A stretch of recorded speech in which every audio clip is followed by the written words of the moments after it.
Oh, that voice. Is that who I think it is? Huh? It's you two. What are you doing in Fontaine?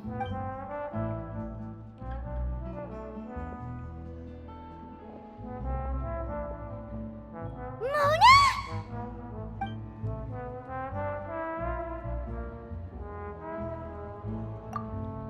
Seriously, nobody just uses a scry glass whenever they've got time to just see who they'll meet on the road. Still, we didn't expect to see you here. Wait, you're not a Fontainian, are you, Mona? Well, I have some business to attend to here, so I booked a hotel in the city. I was just out for a stroll when I bumped into you. Quite unexpectedly, if I might add. Why did you think I was from Fontaine, though?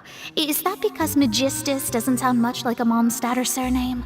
Yeah, let's go with that. Well, I used to have my own surname, which was, well, some other thing. Either way, the old hag told me when she took me as her disciple that the first step to being a great astrologist's pupil was to change that name. There was nothing for it, really. She really is amazing at astrology, so I changed my name to what it is now according to her wishes. To my surprise, however, Magistus is not the name of some ancient house or clan. It isn't? Nope. Although it is used by us in place of surnames, it generally just means great. Wow! Imagine including a boast in your name.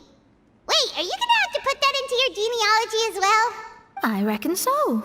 In any case, I'd give my disciple a name like this as well, if I were to take one. Astromancer Barbeloth Trismegistus. Whoa, that's a long one. Does it also mean great or something? My name means Mona the Great Astrologist. As for the old hag, hers is, in plain speech, the thrice as great Scholar of the Stars. Just take it as a title specific to astrologists. Thrice as great? That's so petty. I know, right? That's just how she is. She used to call herself Magistus, actually, but when she took me in, she changed her name to Trismegistus. Talk about excessive. Magistus is thus the calling card of our school, so to speak, which makes it about the same as a surname. It's all right if you don't get it. You can look into it further should you need to study astrology more deeply.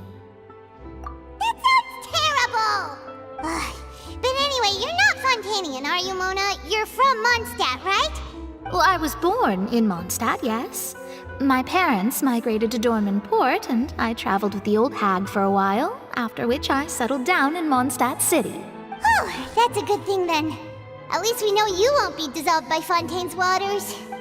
Speaking of that, I'm sure you're aware that a bunch of things have happened here in Fontaine, right? I know you're not a local, but I'd avoid getting too close to any water that looks strange all the same. There's something ominous about it.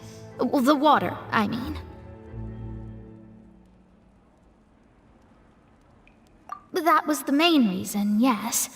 Just a while back, the Steambird invited me to take part in a panel and speak about the circulation of the prophecy as an astrologist. The invitation was sent quite early on. I don't think anyone expected Fontaine to be in this much trouble. What do you make of that prophecy, Mona? Just tell us what you think as an astrologist. Your word would go a long way to make things more certain and less scary. What I can tell you is that I'm an astrologist, and that this prophecy concerns the fate of Fontaine, even that of all Tevat. Ascertaining this is akin to reading the fortune of the whole world. I'm afraid that this is not something that just anyone can do. If I could do it, you would no longer call me an astrologist, but a visionary. But on the flip side, the prophecy is so huge and powerful that it must surely come from a powerful visionary. Its contents involve the fate of the world. Disregarding it would be a mistake. A visionary? Sounds really powerful and all, but does such a person really exist?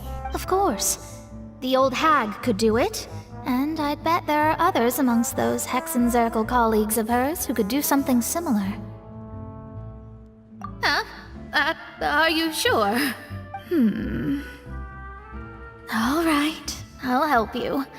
It isn't often that I see you with such a serious look on your face. I'll tell you once I hear back from her. Thanks, Mona. You're amazing as always. Oh, well, this is something only I can do after all. So yes, your praises are quite welcome. That's the greatest of astrologists for you! Of all the people we know, you know the star's the best! Indeed, indeed. That's the spirit. Oh, sorry. I came to see what all the commotion was about. If there's anything you need, do not hesitate to inform the Spina di Rosula. Oh, whoops. Guess we were getting a little too carried away there. Well, I'll go tend to my own business now. If I receive any news, I'll be sure to come find you two again. And there she goes, quick as rushing water. And here we are with the Spina guy giving us suspicious looks. If Paimon hadn't spoken for you, it'd be you getting all the weird looks. The things Paimon does for you. That's more like it.